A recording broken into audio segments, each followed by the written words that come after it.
Good day, I'm Paul Sanger, your host for today's special event, and welcome to this Lithium Special Due Diligence webinar.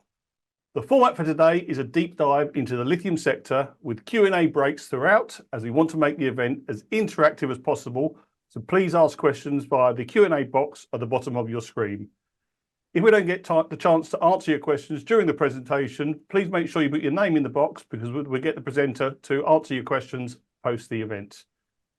On today's webinar, leading independent advisor on global natural resources, RFC Ambrian's Executive Director, Kieran Caffrey, will talk all things lithium with our special guest and co-host today, QX Resources MD and battery minerals expert, Steve Promnitz. Today's webinar is based around the comprehensive sector report RFC Ambrian recently published on the lithium market and cover off on the following topics: lithium supply and demand outlook, lithium takeover activity, high-profile lithium projects, and development company valuations. First off today, a warm welcome to my co-host for this session, Steve Promnitz. Welcome, Steve, and many thanks for joining me. Pleasure. I would now like to welcome RFC Ambrian Executive Director, Kieran Caffrey. Welcome, Kieran, and over to you. Thank you very much, Paul and Steve. It's a real pleasure to be here and present this due diligence webinar today. I'm just going to start off with a very quick important notice. It's a bit different than everybody's used to, clearly, because we're not making forward-looking statements. But point here is that we do make this research available for free to whomever wants to read it. We do use public information, but obviously we don't warrant that it's all correct, and we've done our very best to make sure that it is. And if you're going to use this, if you're going to reproduce it or use it in your own research or your own marketing, please just drop us a line and ask our permission. We're generally happy to give it. A brief introduction to RFC Ambrian. I'm sure most of you are aware of us, have come across us, or maybe done business with us. We've been around for quite some time. But for those who don't know, we're a global leading independent advisor to and investor in the natural resources and the associated technologies industry space. Got a plus 30-year track record of providing strategic and corporate advice, funding and research services to microcaps, unlisted companies, major multinational mining houses, and everyone in between. More recently, we've successfully commercialized some disruptive deep tech companies in the mining and heavy industry space. I think a lot of people will have heard of Chrysos Corporation, ASX C79. If you're not invested in it as a fund manager, you probably should be. It's sitting at a $900 million market cap today. And we think there's a lot of growth in that company. And Nextdoor Limited, which is another CSIRO innovation that's unlisted at the moment, but hoping to list back end of 2024, if not 2025. Again, a lot of growth in that company, so really one to watch. We're a manager of institutional funds. We've got multi-strategy portfolios, and we're targeting high conviction opportunities across the critical minerals and decarbonisation technology, and that's via RFC Ambrian Funds Management. And of course, the reason that I'm talking here today is our highly regarded independent sector research and our thought leadership pieces. I never thought in my life that I would be considered a thought leader, but here we are. I want to make a special mention before I go on, and a special thank you to David Bird. David Bird is our research analyst. He's based in London, so I presume that he's not dialing in live, but he will watch the recording. We're very lucky to have an analyst the caliber of David Bird, and he makes my life and our lives an awful lot easier being able to present the research, which he does a lot of the legwork for. So thank you, David. The areas to be covered by today's webinar, Paul, you've covered off on it already. We'll be drawing from the two research pieces that we put out. So the first one we put out in August 2023. The timing was beautiful, occurring just before Diggers and Dealers, which is, as you know, large conference here in Western Australia. And that really set the scene for our research and set the scene for the piece that we put out just in November. So the one in August was looking at the market on a holistic basis and the supply and demand forecasts. And the research report that we put out in November just gone was looking at drilling further down on the lithium projects and trying to come up with a relative ranking of the projects that we found to be what we class the high-profile projects. So we'll go through a brief overview of the lithium market as it stands today, the lithium supply and demand outlook, recent takeover activity, and what we see are the themes going forward. And then we'll talk a little bit about some interesting takeaways from the analysis that we've done on the projects and the company valuations. Combined, those two reports are about 80 pages. Clearly, I'm not going to talk you through 80 pages of words and charts today, but I think I've picked up on some of the interesting takeaways, and happy to talk further about them. So we'll just jump into section 1, which is lithium market overview. And you can see I've used all of my graphic design abilities here. And what I wanted to do was just to point out a few of the developments that have happened.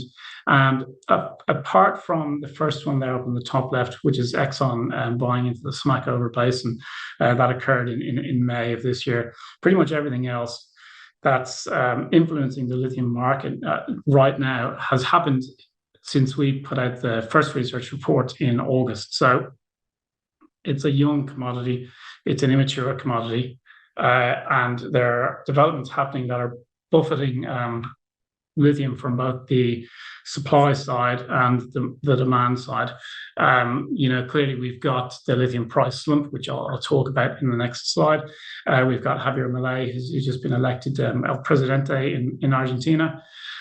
We've got the IRA, which as an Irishman always sounds a bit strange in my head to talk about, but that's obviously the Inflation Reduction Act and recent developments on the foreign entity of concern within that. And then we've got some battery developments. We've got Northvolt in Europe hailing sodium-ion battery breakthrough. We've got CATL in China talking about their 4C superfast battery. And then almost unique to Western Australia, we've got some interesting M&A tussles going on. We've got Gina Rinehart versus Albemarle. We've got Chris Ellison versus Gina Rinehart, and we've got Chris Ellison and Gina Rinehart versus SQM. So I'll touch on that briefly as well. Again, the point here that I just want to reiterate is this is a young commodity. I had a quick look at the US SGS, or the US Geological Survey report from 2002, actually on lithium. And the key factor that they highlighted in 2002 was the closure of a West Virginia-based cookware manufacturer, which they forecast to have a very material impact on lithium demand in the coming years. So clearly, 20 years on, we're not talking about cookware, and we're not talking about tiny little amounts of lithium demand. We often get asked as RFC Ambrian what our forecast is, or what we think about the prices of various commodities. And look, I think this chart demonstrates very nicely why oftentimes we don't feel particularly comfortable making said forecasts. This is just a graph of the 6% spodumene CIF China from Refinitiv Icon back to 2020.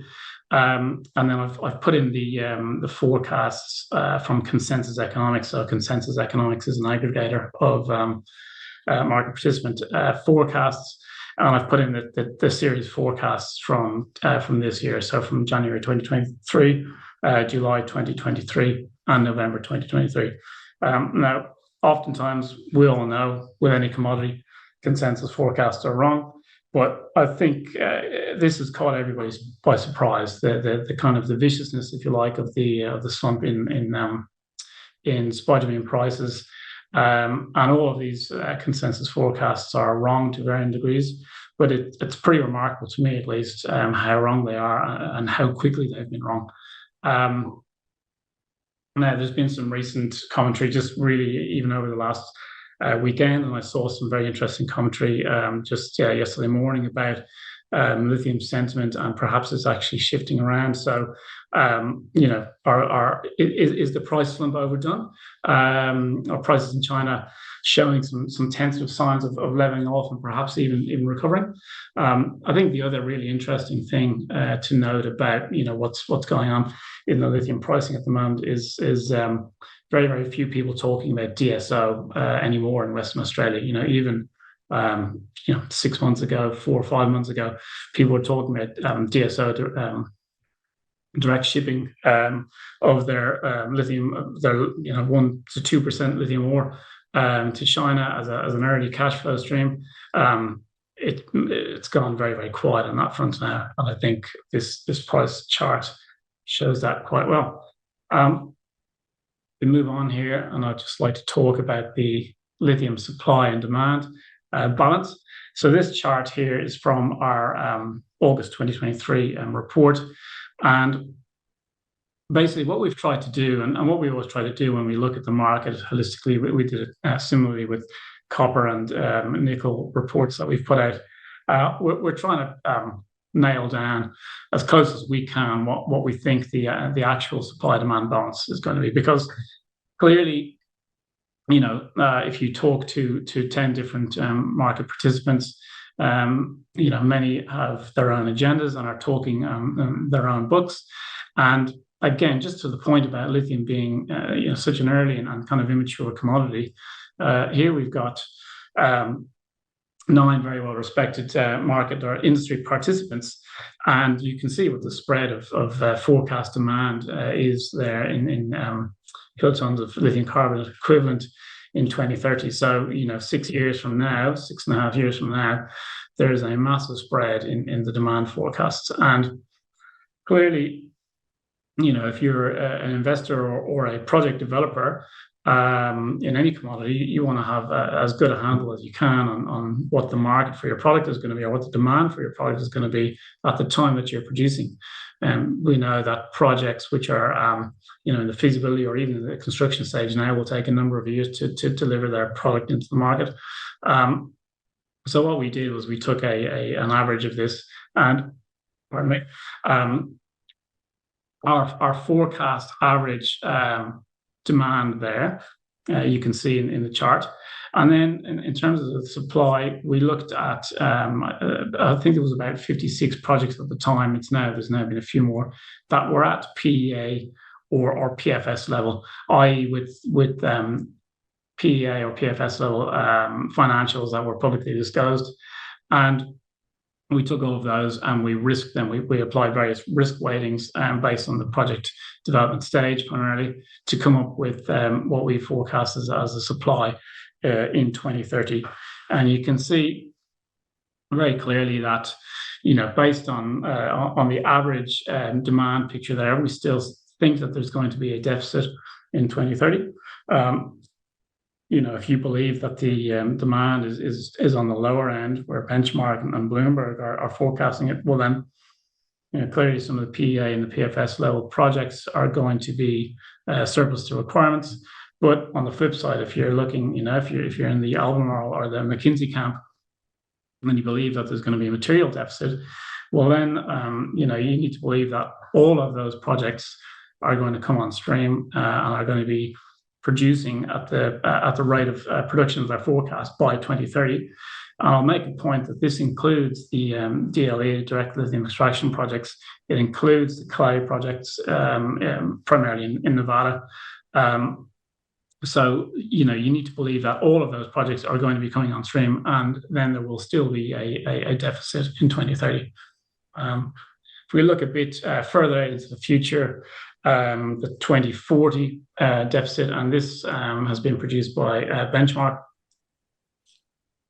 Pardon me. And clearly, if you're at an earlier stage in your product development, or if you're indeed a lithium explorer, this is the kind of chart that you want to be, putting in your public-facing presentations. Somebody's got to do these forecasts to 2040, but even on the basis of the spread in demand that we see in 2030, based on the 9 well-regarded industry participants that we see, you can imagine what the potential spread, if you ask those 9 to produce this kind of forecast out to 2040, would be.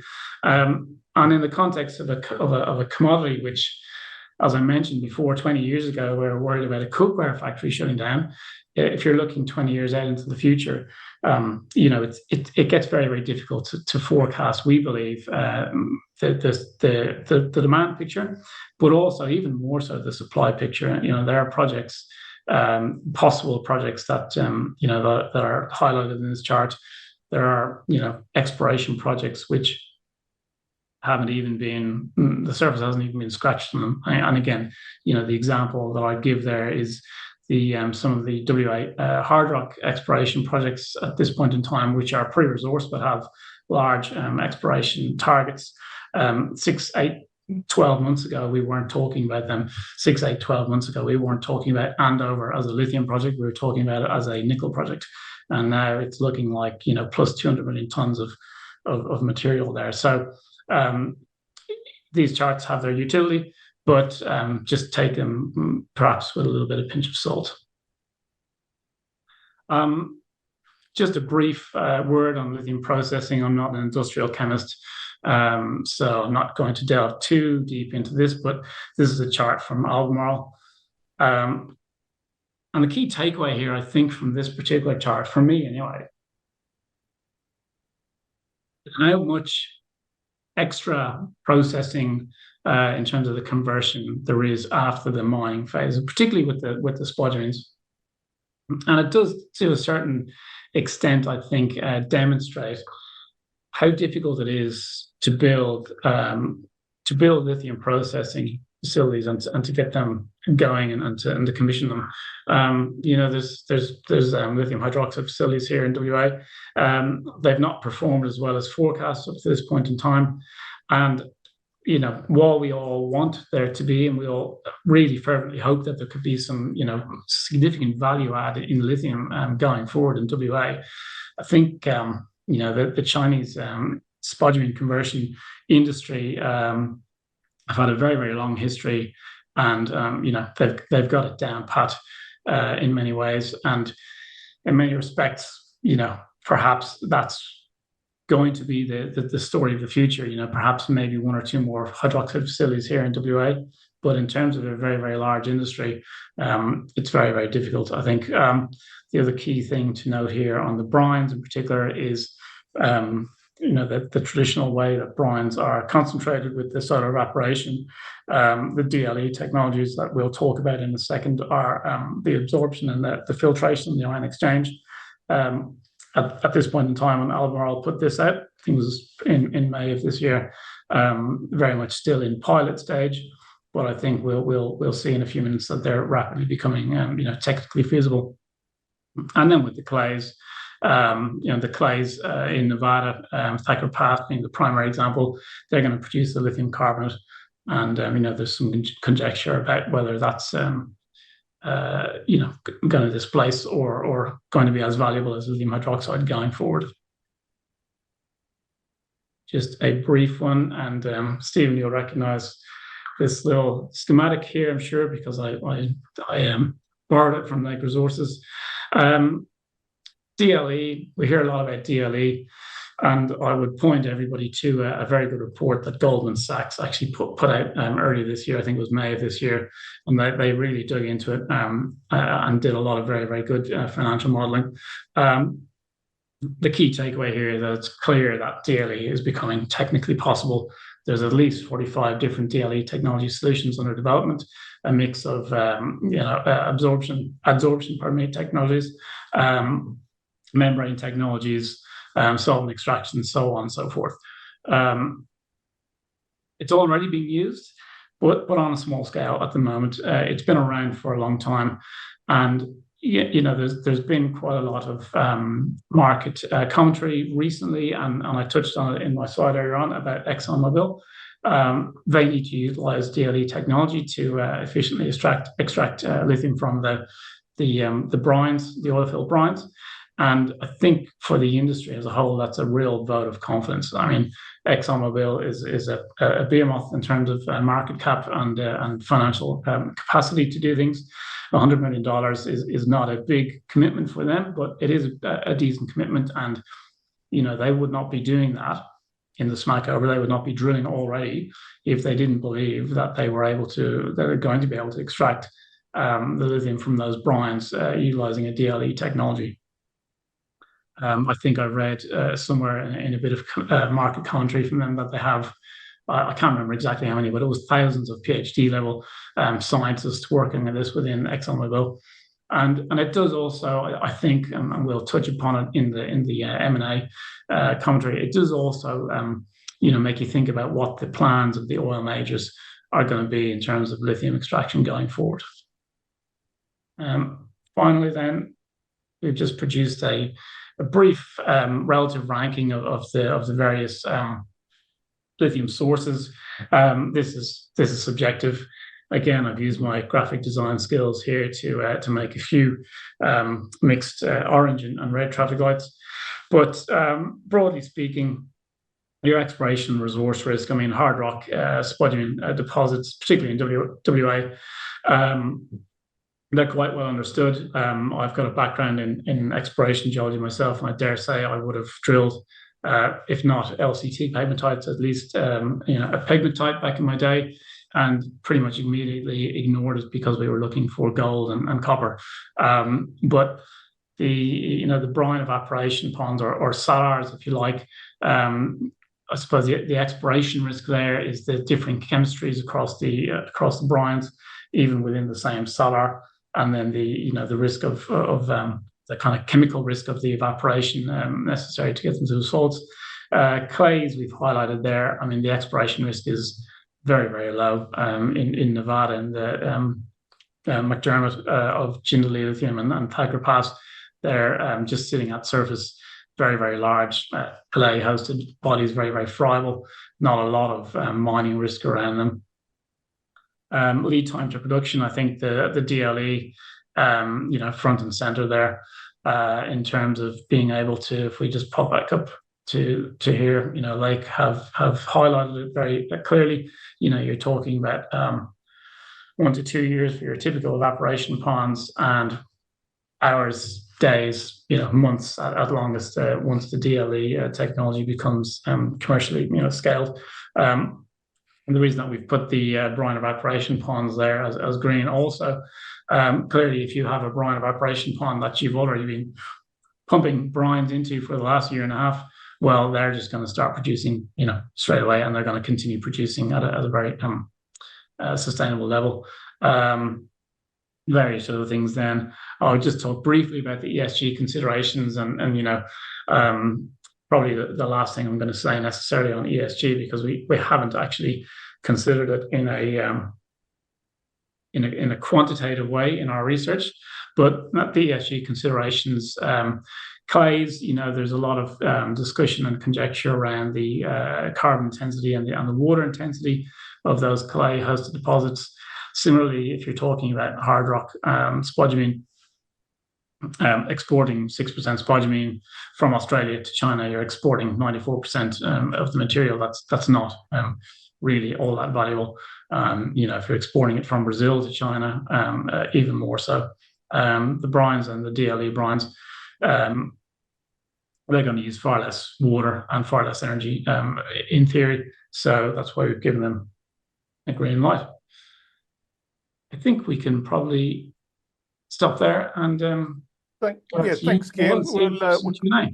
We'll give you a little bit of break. I've got a few questions. I'm going to hand over to my co-host Steve, who I know has got a bunch of questions that he would like to ask. Steve, over to you, buddy. Thank you very much, and thank you again, Ken, for that run through of some excellent work. I want to go back to slide 6, where we just talked about some general things that have been happening in the market for the last couple of years at least. The first one really is around geopolitics, and this is where we talk about the US's Inflation Reduction Act, their foreign entities of concern. It's only been, what is it now, less than 2 weeks that the US has come out with some clearer guidance as to who could actually get these tax benefits from producing batteries or raw materials or electric vehicles in the US. And it's pretty clear that the key theme in that is that any company or any material that is more than 25% Chinese owned, whether that's private or an SOE, is not going to get that tax benefit. And they could still sell their cars there, they could still sell their batteries, but they're not going to be priced in a way that's going to be competitive with others. So it's probably a null outcome. And I'm wondering if, although it's stated this is de-risking the supply chain and reshoring or onshoring for the US, really this is going to end up with a possible bifurcation in pricing. and a drive for people to move to the US.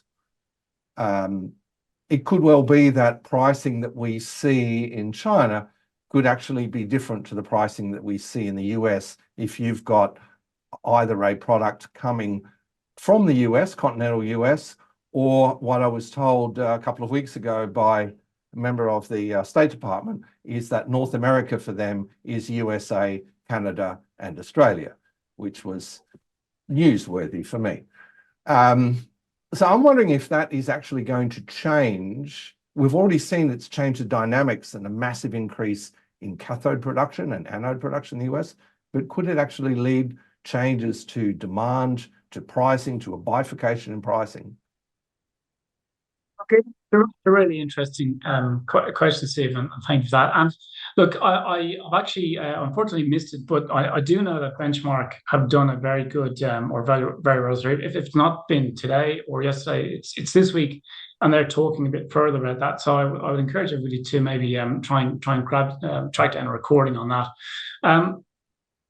Yeah, look, Steve, you probably as a kind of a someone who's been heavily involved in a project development yourself recently, you're probably more kind of over the geopolitical angle than this. I think it's interesting, this idea of the bifurcation of pricing is an interesting one, and it comes up a lot when you talk about nickel, for example, and recently a very experienced and smart old boss of mine, actually, is very experienced nickel head, said, and he put it beautifully. He said, I think a lot of us in the nickel industry have been lured into the class one nickel world, if you like. And what we've seen with nickel and in terms of the Indonesian supply and the outsized growth that you've seen there with those nickel laterites and then being able to produce MHP and the Chinese angle there, is that it's swallowing the nickel market, and it's really pushing the price down. And in many respects, and again, we'll talk about ESG here a little bit. In many respects, once you think about the very large consumers of these end products, you'd start to understand, or at least I start to understand a little bit, that pricing and security of supply is really driving those buying decisions from the big end users. Clearly it's been for the Indonesian nickel and the nickel, the Western nickel market, if you like, there's been a bit of a relief that they haven't been able to get access to the Inflation Reduction Act benefits. So yeah, I think look, it's an interesting one. I think at the moment we're talking about a significant growth in obviously US battery manufacturing capability or end use of those lithium products. And if you look at if you look at the supply side in the US, you're also looking at the clay-hosted deposits, of which Thacker Pass is the key standout at the moment, and you're looking also at some hard rock assets in the US, which have been kind of historical producers of small scale lithium. Look, I think there's a lot to play out on this. It's hard to really forecast at this point in time how it's all going to pan out. But I think certainly as well for the Australian hard rock producers, they've got their supply chains into China. We've talked about and we've looked at the conversion facilities and the massive dominance that China has in those conversion facilities.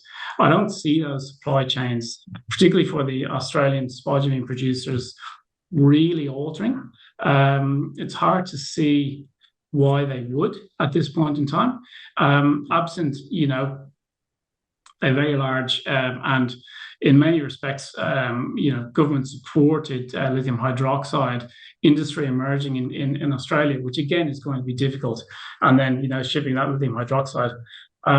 So yeah, it's difficult to say, Stephen, at this point in time. I think though the history of bifurcation discussions, and it's quite topical at the moment, but it's it's difficult to see ultimately how that bifurcation pans out. And using nickel as an example, I think we all thought it would, and certainly some large investment decisions have probably been made on that basis. But is there going to be a green nickel premium, or are the buyers of that nickel going to be buying a little bit of green nickel, but then ultimately buying a lot of dirty nickel just to keep the price of the end product down? It's going to pan out.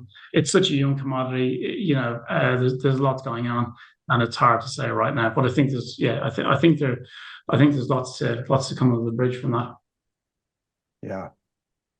Yeah, fair enough. I mean, at the end of the day, China is still roughly 70% of the market for batteries going into EVs, so it may have a slight change, but perhaps not significant. Although it is interesting, I think it was only just in the last yesterday, perhaps, one of the market darlings here, Wildcat, actually announced that they were going to partner in getting spodumene processing occurring in the continental US together with BMW. So we may see some of that rather than in Korea or in Australia. Maybe that'll be a trend.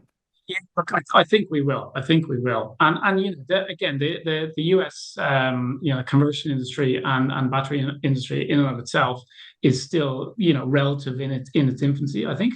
And we've seen already the effects of the Inflation Reduction Act and a massive government stimulus or support that the US is able to bear in a way that Australia just can't, and in a way that China has been doing for some time in many of its industries. I think we've got to see, obviously, you talk about geopolitics, we've got to see how that all pans out in the United States, because already there's some talk about if there was a change of administration next year, that some elements of the Inflation Reduction Act will be massively pared back.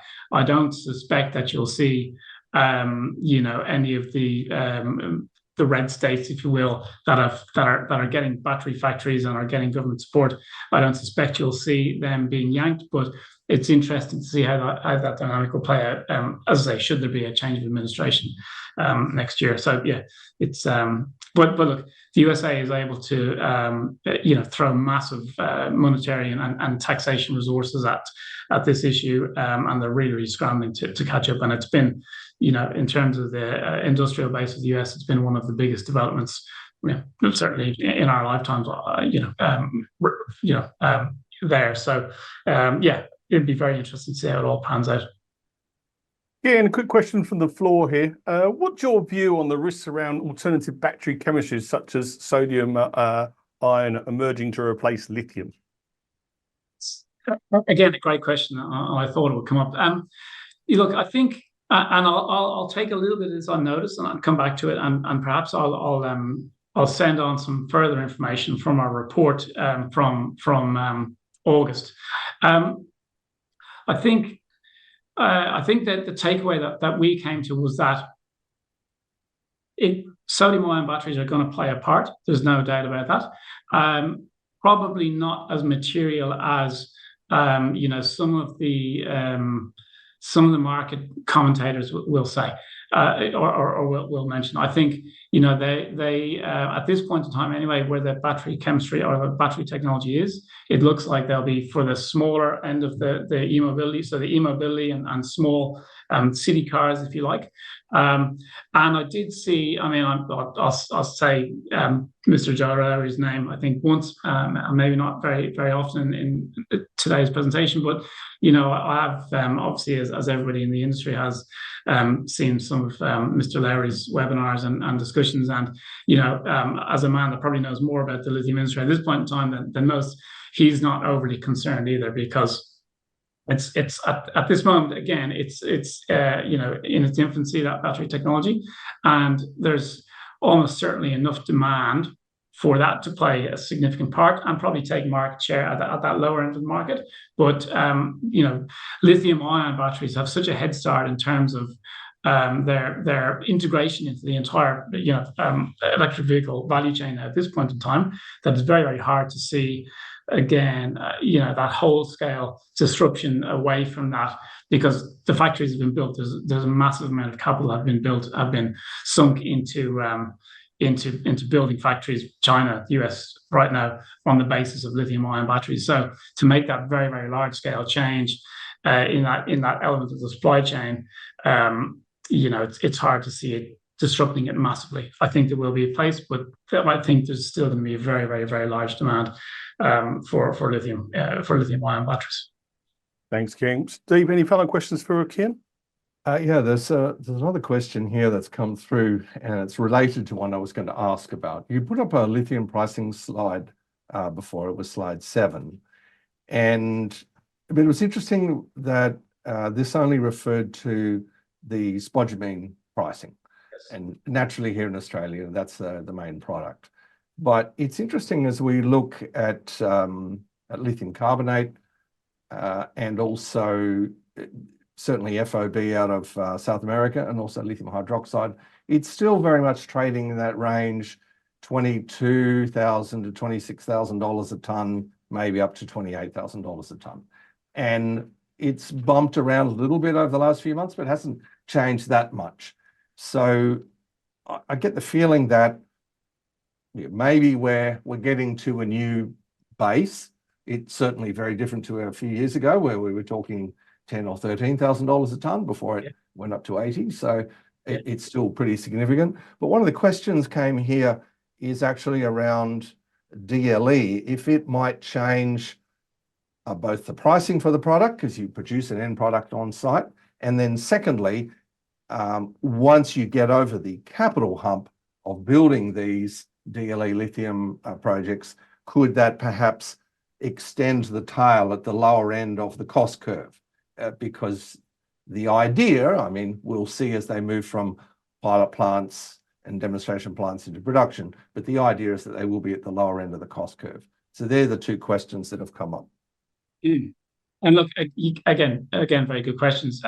Look, I would again point to that Goldman Sachs research, and that was in April. They did a very, very deep dive on the DLE picture and some really interesting financial modeling.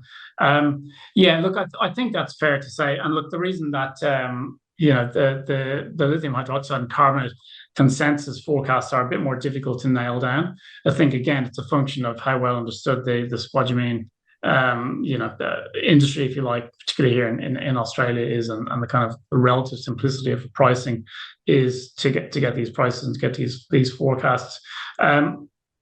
Look, I think that's a very good question. But we go back to our demand forecast, if you like, and our supply-demand balance. What we're talking about here, that clearly it will matter where you are on the cost curve. But again, if you believe, and I'm looking at slide 8 here, that your demand, if you're Albemarle and you believe that your demand is going to be up at 3.7 million tons LCE.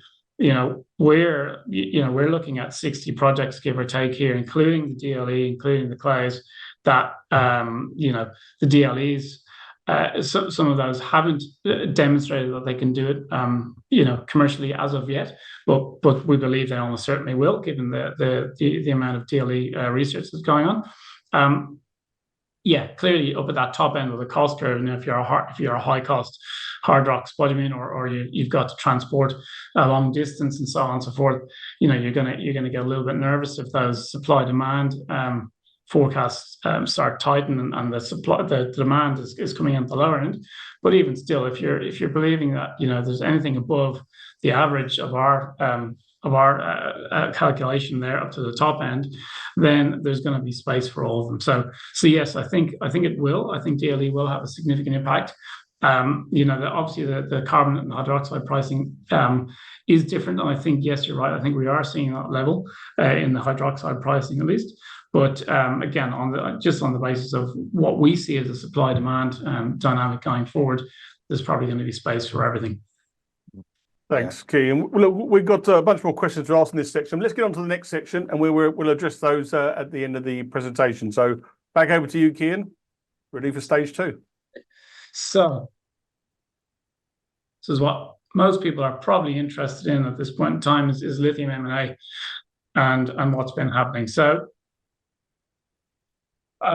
we looked at the lithium M&A activity since 2017. You can see it in the chart there. This is actually reproduced in our August 23 research, but then again in the November 2023 research. I mean, no surprise, 2020 was an awful year all across the board, and then very clearly mirroring what happened with the pricing of lithium through 2021 and 2022, a significant value of deals.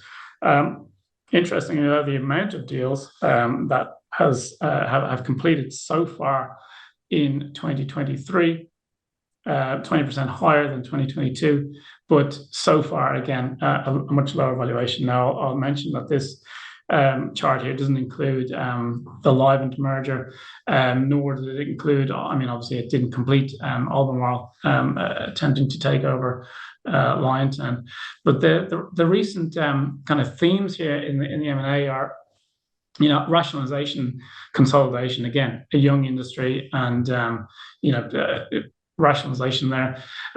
Chinese investment in Argentine brines, it's been massive, and large hard rock assets in friendly, quote unquote, jurisdictions, and read there, Africa. Consolidation and a fair degree of speculation in the Australian hard rock space. So you've got competition between potential acquirers offering listed paper and cash-rich listed and unlisted firms. And when I talk about cash-rich listed and unlisted firms in Australia and in hard rock, we're talking about Minres and Hancock, clearly. And they're moving quickly and buying on market, and we'll touch on that in a few minutes. We've got some majors beginning to dip their toes in. We've got energy company taking positions, and almost unique, I think, to lithium as a commodity. Nickel, perhaps, you could make the argument here, but lithium, the automakers, GM, Ford, Stellantis, not just taking offtake, not just taking debt finance, not just taking positions, but often doing all three, in a way that I don't think we've seen the large trading houses do so far. We're not really talking about massive offtake deals from Trafigura with debt finance. We're talking about big offtake deals from Ford and GM with debt finance and with equity. So that's really, really interesting. Now, we all know that visual cues are very important when we're doing presentations, and I racked my brains and I thought, well, who best to help demonstrate what's going on in lithium M&A at the moment? And clearly it's John Travolta. So is throwing his best shapes on the lithium M&A dance floor. And, clearly it's the Chinese lithium majors. And not just the lithium majors, but also the mining majors. We got Zijin, who, when I started with RFC Ambrian, were resolutely a gold mining company. They're now gold, copper, and now they're gold, copper, and lithium. We've got the chemicals. We've got Albemarle and SQM doing their very best, but not as of yet succeeding. Rio Tinto, pretty much, unique among the real majors with the Rincon project. And we've got Hancock and Mineral Resources. Unfortunately, I couldn't embed a GIF into this PDF, but we all know what John is doing there in the middle. He's having a look around. He's slightly confused. And who's looking around at the moment? Well, Glencore, publicly, they came out and they tried to buy Bald Hill out of administration. Anglo American, interestingly, just about 2 weeks ago, they publicly came out and said they were looking for lithium. Fortescue earlier this year, they said they wanted lithium and copper in South America, and the energy majors. ExxonMobil obviously is a prime example there. And here on the right hand side, John is doing a really good job of looking very slick, but looking away, at least for now. And BHP is the classic example here. Vale, not a peep out of them. And really, really interestingly, although I'm sure they've got their own reasons, Pilbara, they're sitting on an enormous cash pile. I think they've decided that, lithium hydroxide processing in South Korea is where they'd rather spend their money on. But it has taken a lot of people by surprise that they haven't, used that cash pile or really looked closely at other hard rock in particular, or in fact, brine M&A opportunities. So thank you, Mr. Travolta. We'll jump on. And look, we these are the highlighted M&A deals that we put in our November 2023 report. I won't go through each one in detail, but it's very, very obvious who's been doing it and where they've been doing it. So the key asset of the majority of the 10 corporate acquisitions is in Argentina, and Chinese companies are playing a significant role. Now, there has been some conjecture and some discussion about how the new administration in Argentina will view Chinese involvement going forward, and how that worldview of an avowed anarcho-capitalist kind of meshes with Chinese involvement, Chinese CCP in many respects involvement in those assets. So that will be really interesting to see. I mean, ultimately, you could say that they've got their fill now, the Chinese government, the Chinese companies, pardon me, in buying those Argentine assets, and absent a real kind of retroactive nationalization drive there, they're well set. But we thought that was really, really interesting. Interesting again to note that the value of the M&A deals in the corporate space is looks so fundamentally different from the value of the M&A deals on a per ton of lithium carbonate equivalent in the project deals. And clearly there's many reasons why project M&A would be valued on a different basis than corporate M&A. I think some of those projects are kind of one-offs, particularly if you look at Pilbara and Altura. There's a small resource, and they ultimately didn't pay an awful lot of money for it, but that was at a time when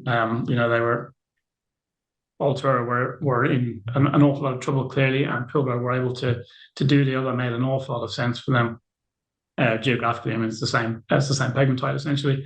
And the other one there is Sibanye-Stillwater and Rhyolite Ridge. I mean, Ioneer is slightly different, than the majority of these other ones, in that it also has a significant boron co-product or byproduct. But yeah, your typical corporate M&A population, given that there's a lot more information. There's often a lot of information out in the public domain. The public deals often they tend to cluster around a relative distribution of values for the ton of lithium carbonate equivalent. But that might be an interesting pointer of the kind of valuation of deals that we're likely to see going forward. Possibly going to come down a little bit towards the low 90s or 80s of US dollars per ton for lithium carbonate equivalent. It would be remiss of me not to discuss what's happening in our own backyard here in WA. I mentioned consolidation, but I also said speculation, and some of the M&A activity that's happening in pre-resource companies is extraordinary. Andover is a clear example. Delta Mineral Resources and Bald Hill, Liontown, and Wildcat we've highlighted there. And look, it's the same two names that are coming up everywhere. And this is what I said earlier on about larger companies, chemicals companies, Albemarle and SQM, bidding with paper, and companies like Hancock and Minres being very, very agile and getting in. And there's quite a lot of conjecture around. I think shout out to the Money of Mine podcast guys. They coined the term Christina, and are Christina working in tandem with each other, or does everybody have an agenda? It'd be nice to think, or possibly a bit utopian to think that they were, but it's a very interesting dynamic, and it'll be really, really interesting to see how that plays out going into 2024. And then what do we see are the key M&A themes going forward? So there will be continued consolidation in the Australian hard rock space.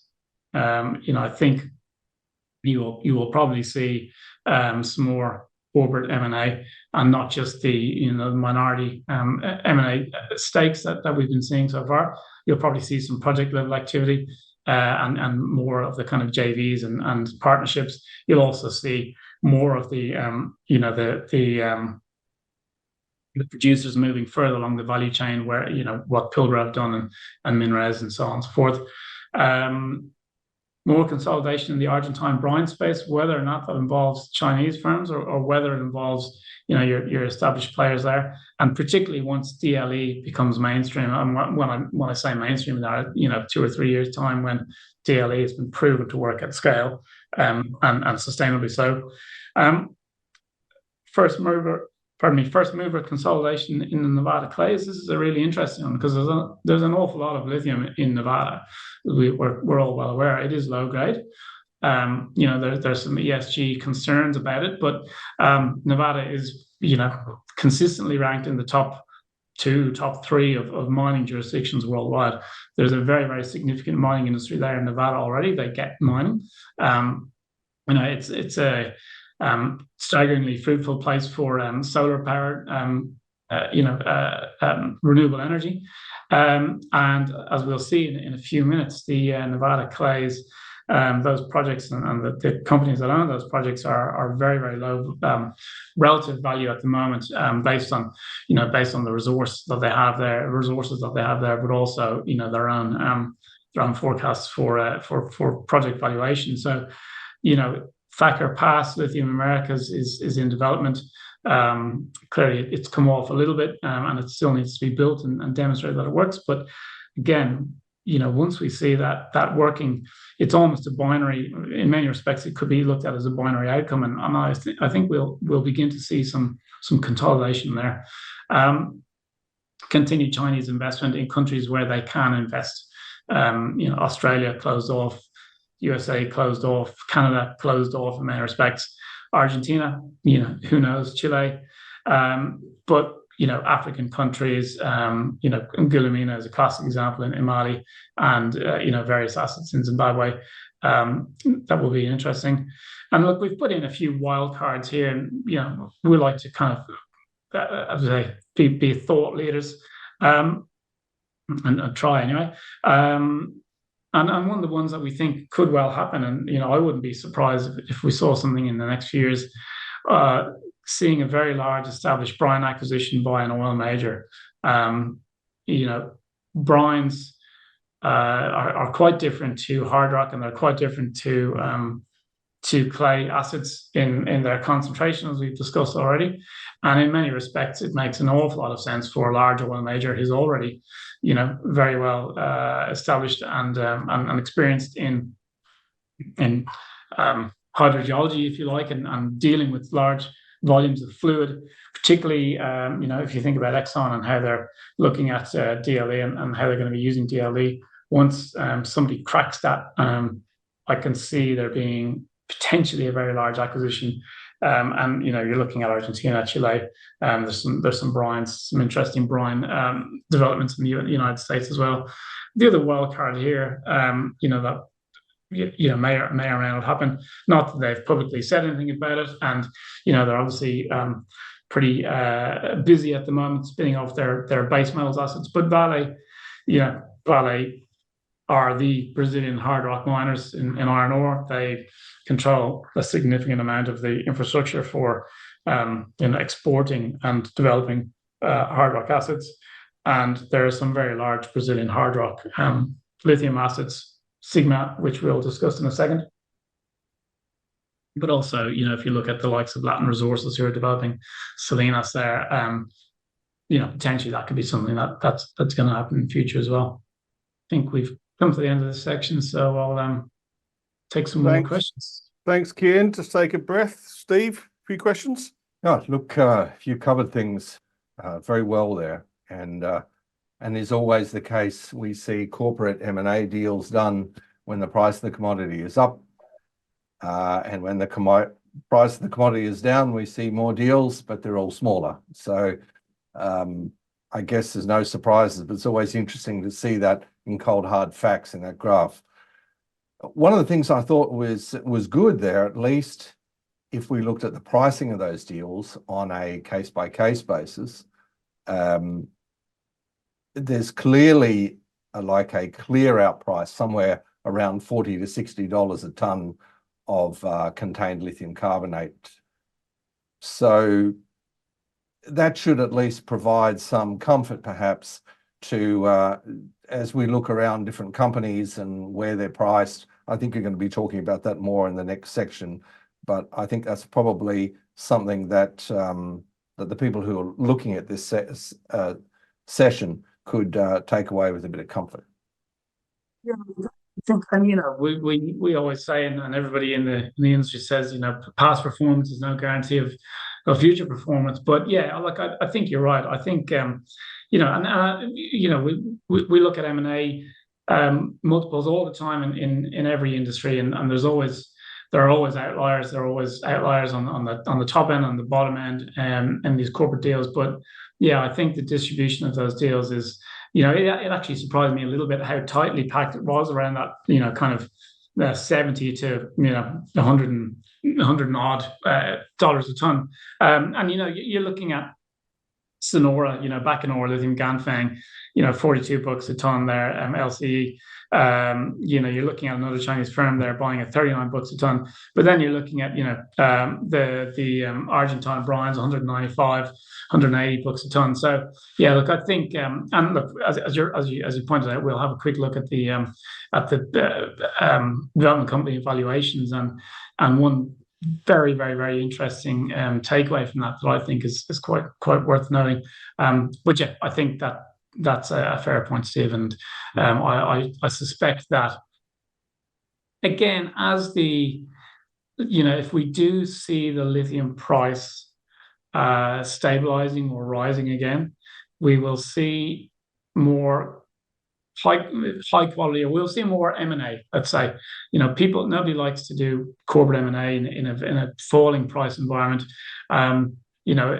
It's the old adage. A lot of people do corporate M&A in a rising price environment when perhaps they shouldn't. And again, just hammering home the fact that lithium is such a young and immature commodity that it will take some time for the pricing to really kind of find its equilibrium, and then you'll see some more considered and decent size M&A. I think we've picked up, and you've picked up, Steve, that there are more deals happening with a lower valuation. There are more project level deals happening, and there are more early stage deals happening, and that's people getting set for that supply demand dynamic in 2030 and indeed forward into 2040 as well. So yeah, I think it's a very interesting space, and I know that John Travolta agrees with me. I think we'll see a lot of very interesting things going forward. Very good. Look, there's a couple more questions here that have come through, and they're relevant to this whole M&A focus. The first one, you talked about the Nevada clay projects, and yeah, you're absolutely right. They're right there at surface.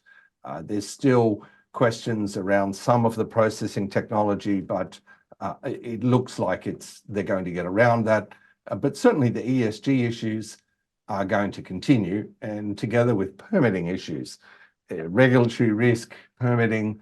Nevada is, as you said, a very well-known state for mining, very supportive. But we did see with Thacker Pass that it really took the last few days of the outgoing previous US administration to actually get that permitted, and there's still a couple of bumps for them to go through. Do you see those permitting issues being a concern for some of these projects? Yeah, they are a concern for some of these projects. There's no doubt about it. And Ioneer, Rhyolite Ridge was another good example. I can't recall exactly the type of plant, some form of saltbush, but yeah, it is. There's a heightened level of risk around permitting in the United States, and on a state-by-state basis, that's the case. That is a concern. I think, again, though, what we think about from a lithium and a US domestic supply and kind of onshoring point of view, it's all right there. There is a gigafactory in Reno. There are large battery factories being constructed all across the Midwest. There are very, very good transport links in the United States. there is a very, very established workforce. I'm very willing to be brought up on this if it's incorrect, but I dare say that the amount of water usage by any of those potential deposits in Nevada, even in aggregate, would probably be far less than the water and energy consumption of Reno, for example, or Las Vegas, or one of the many golf courses in Las Vegas that are very, very popular, or in Nevada, very popular. So yes, it's a funny dichotomy. I mean, it's the Better in Our Backyard campaign in the United States has got a very, very, very good point. They talk about copper, they talk about rare earths, and so on and so forth. It will take its time. I think Thacker Pass and Rhyolite Ridge are very good case examples. And I think there's a lot of learning, for project developers to be able to take from those projects. We speak, with our fund, for example, we're looking quite closely at a number of potential investments in that part of the world, and everybody that we speak to, they're all very, very aware of the intricacies and the time that it takes to get things done. They're all very aware of the fact and the need to absolutely not skimp. You cannot skimp on your ESG considerations and your baseline studies and so on and so forth. And it does take its time, but again, it's all there. It's low grade. It will require a lot of careful mining and processing. It will produce lithium carbonate, which there's conjecture around that. But if there is going to be a very large battery industry, if there are going to be further gigafactories and SK and LG and so on and so forth building large plants in the United States, it's a bit simplistic. And perhaps it's too simplistic, but we think that those clays do have a future. And again, I'll just point back to the supply and demand curve. That we're talking about 2030. They need to come on to satisfy that. So whether they don't come on in 2030, whether they're the permitting and the processing takes them out into that 2035 region. Again, where people are forecasting an even larger deficit. So the ESG considerations, to a certain extent, again, and we've spoken about this earlier on, and we've seen it firsthand with the nickel and China.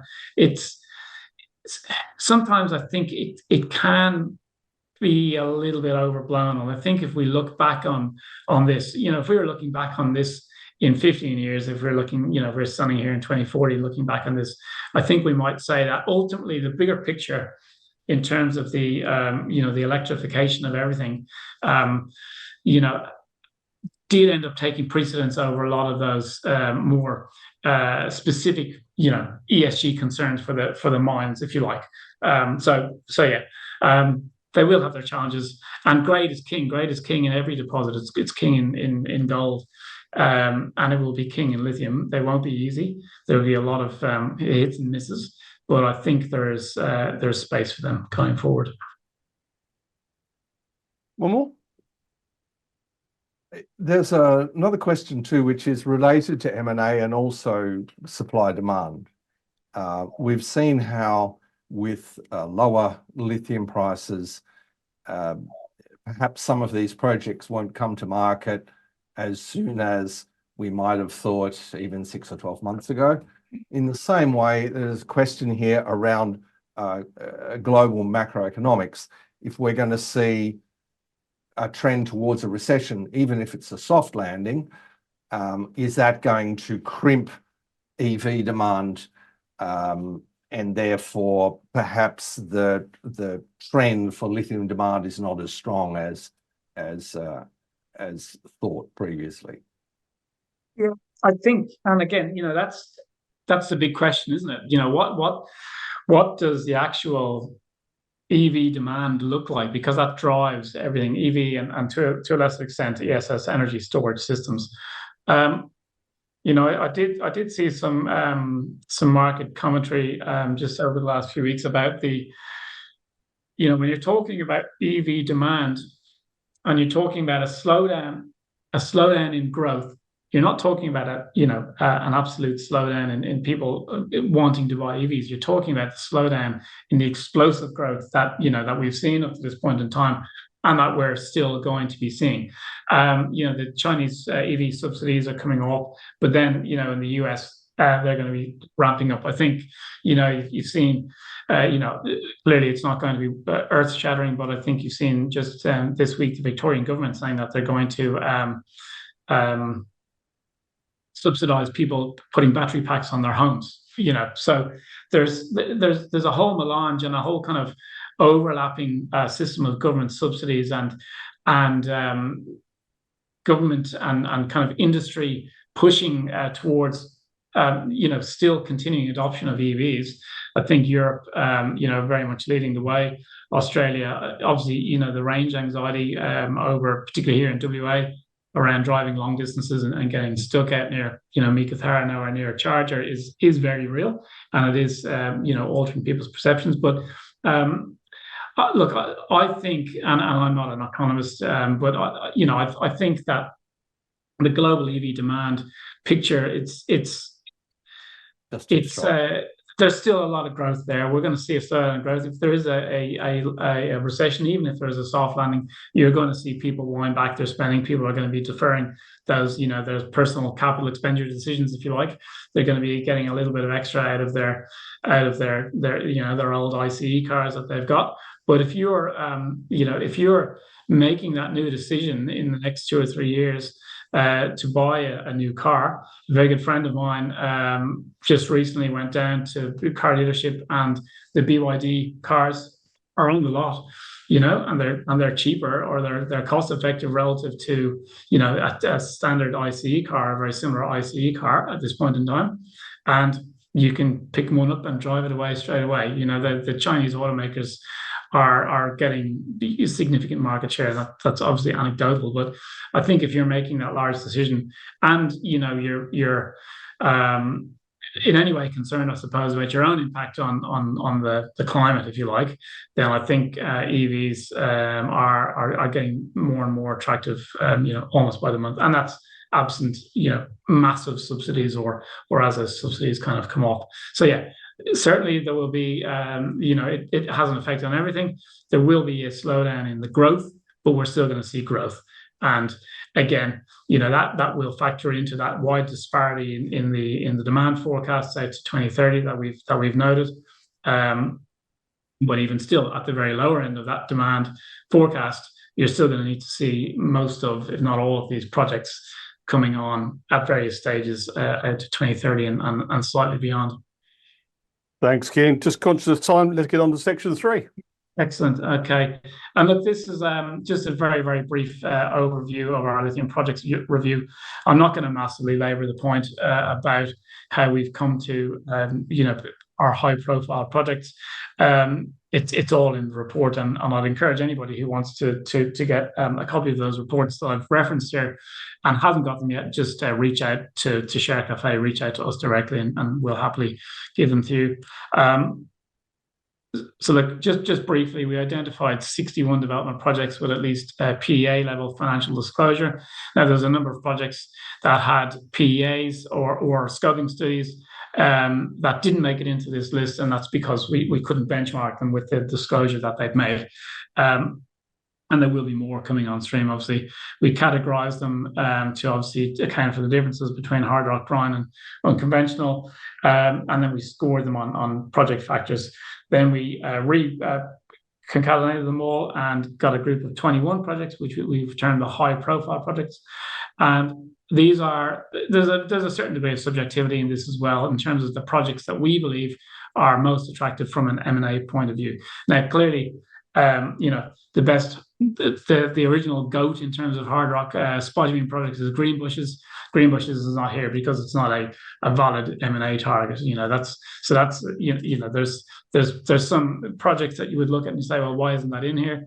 And it's because on a subjective basis, it probably didn't make our ranking for what we think is actually a valid M&A target going forward. But you can see here the 21 projects that we highlighted as high-profile projects.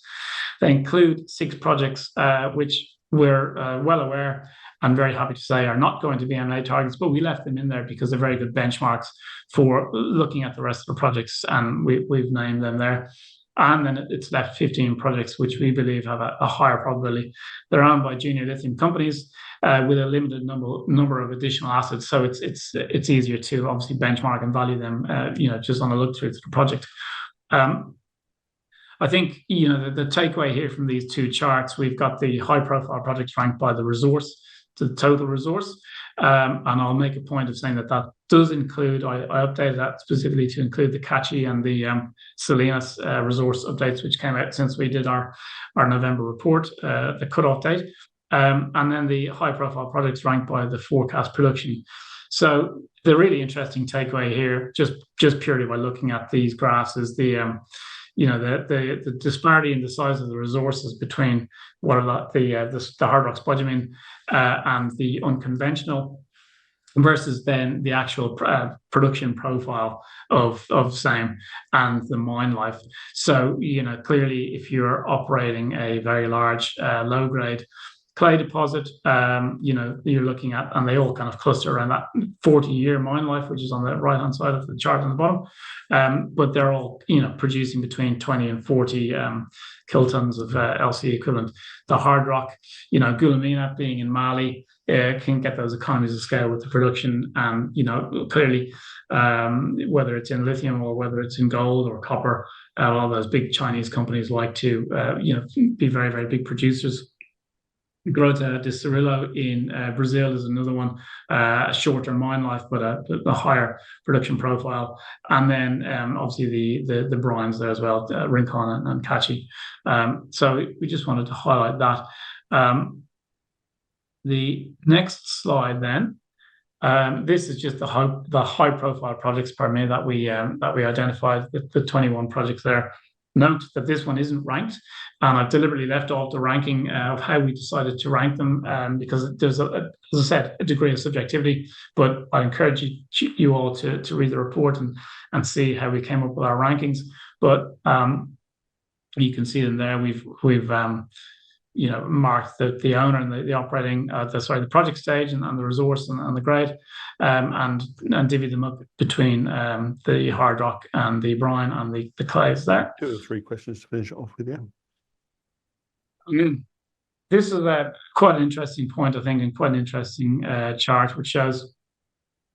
So again, this is the valuations as of the 16th of November here, and this chart shows the EV per resource ton US dollars. Clearly, I mean, it's not rocket science, and any industry participant will understand that the valuations are weighted, skewed heavily towards companies with operating and advanced development assets. This is what we would expect to see in any population here, but very, very interestingly, the clays and the DLE developments are very, very heavily discounted relative to the hard rock, even when accounting for the development stages. So the color scheme here is slightly different than we've color schemed these by actual development stage. So you can see what I've highlighted here in the red box are mostly pre-feasibility or feasibility level projects, but they are very, very heavily weighted towards the clays and the DLEs. Now, this is a reflection of the ESG considerations, the technology risk, the grade of the clays. But I thought it was quite interesting to highlight that significant, binomial distribution in the population here between, the projects which are operating clearly and late stage or construction stage, including Latin Resources there, which is a very large hard rock spodumene asset in Brazil, versus European Metals, a low grade hard rock in Europe, and the DLE necessary projects there, and the clay projects. Similarly, on the high profile projects ranked by EV over NPV, there's a little less science in this and a bit more of an art, because the NPVs of these projects are as the company has outlined them in the PFS or feasibility studies that they put out. So Core Lithium is a bit of an outlier there, and that feasibility was put out in 2021, and it's trading at a significant premium to what its NPV was. But again, we would expect, Liontown Resources, it's in the construction stage, it's funded, It's very, very well understood. It's very, very well tracked by analysts and market participants. It's very liquid, and it's trading at about 80% of the NPV. That's your classic kind of development risk curve. But what I found very, very interesting was the outsized discount to NPV for the established producing companies, Sigma and Piedmont, for example, in terms of, these are producing assets and they're, 20, 10, 15% of NPV versus what they published. Again, the clay developments are heavily discounted relative to hard rock, not as heavily discounted, and probably for pre-feasibility and feasibility level projects. This is the type of discount to NPV that we expect to see in any distribution of projects. But I thought that was an interesting slide worth highlighting. And finally, I just want to conclude. The lithium is a young commodity. I think Tim Goyder stood up at the Liontown AGM just a few weeks ago and said it's in the early stages and it's subject to all of these various swings in price and market perception and market sentiment.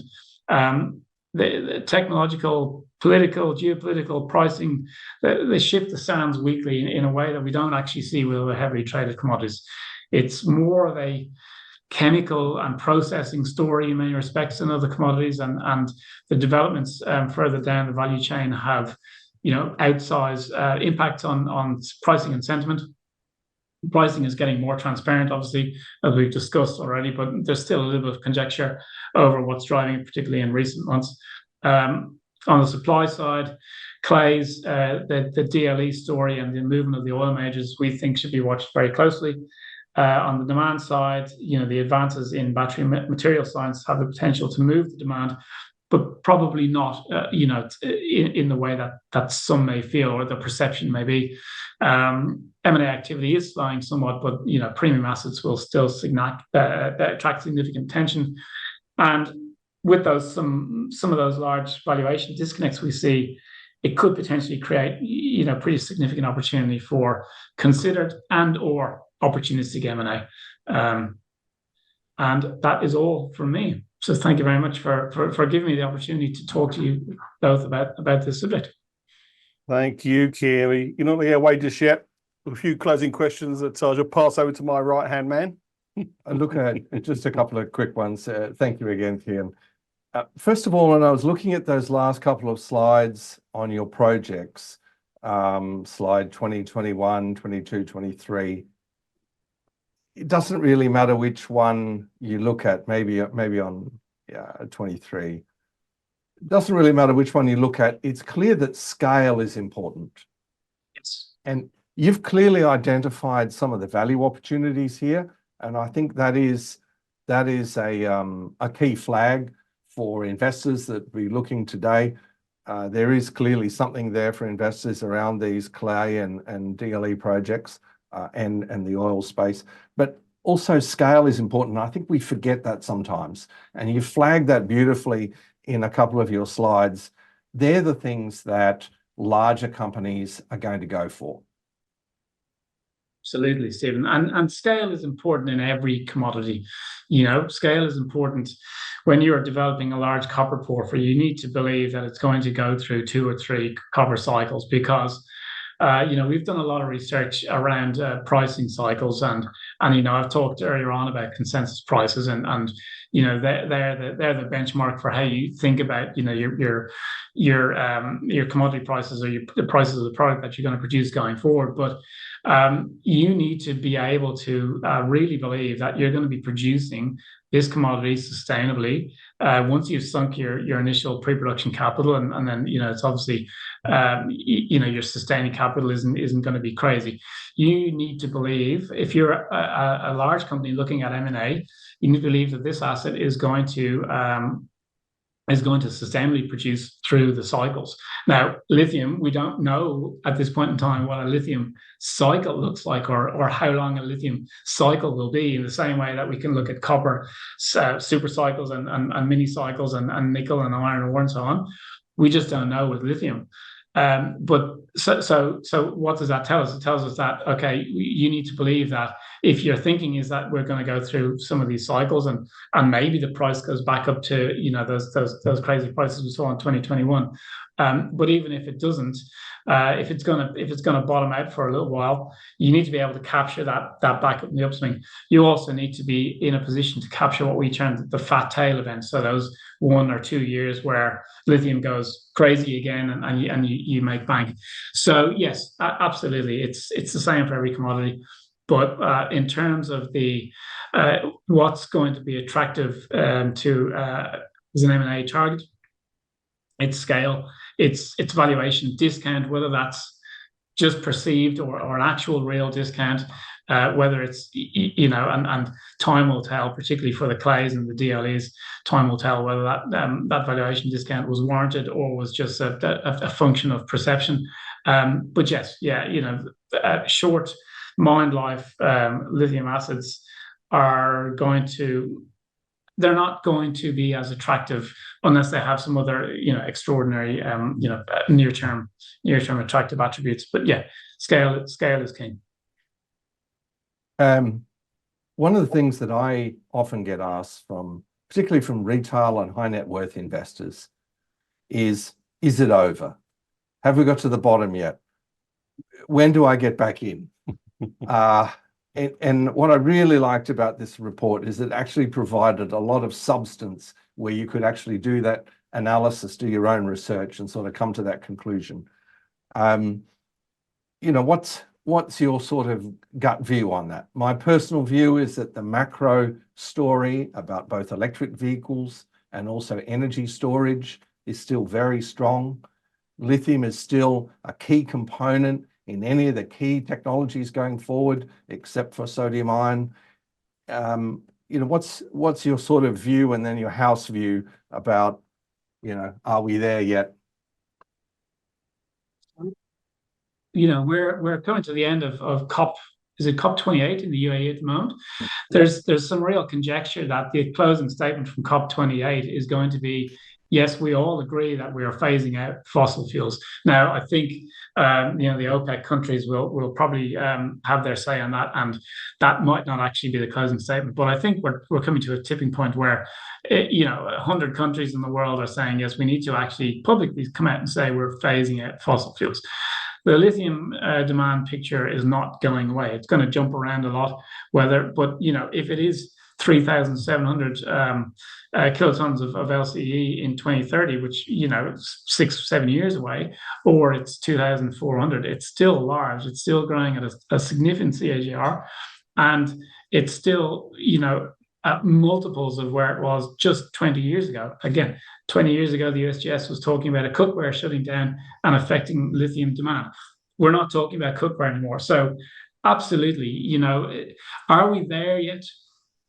Look, I've seen some conjecture, and I saw a very, very good LinkedIn post. Like, I can't remember the gentleman's name, but I'll track him down and find it.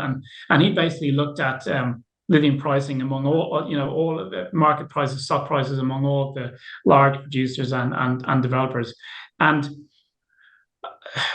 go out on a limb here, dare I say, it does feel, certainly from that, and certainly from looking at some of the market commentary just in the last few days, that if we're not there yet, at least I think we've probably put the brakes on the downward slope.